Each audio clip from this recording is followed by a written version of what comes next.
Hello everyone, and thanks for tuning in. In this video, I'll show you how to enable Data Saver in the X mobile app to help you reduce data usage and load content faster.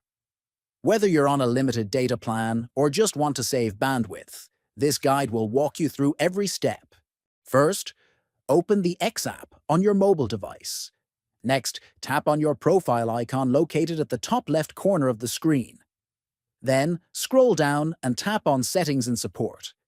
After that, select Settings and Privacy from the options that appear.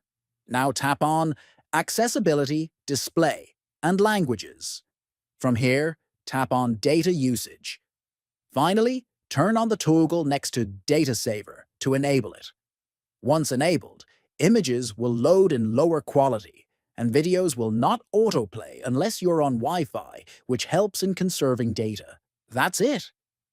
By turning on Data Saver, you're optimizing your experience on X while saving mobile data. If you found this video helpful, consider subscribing for more simple tech tutorials.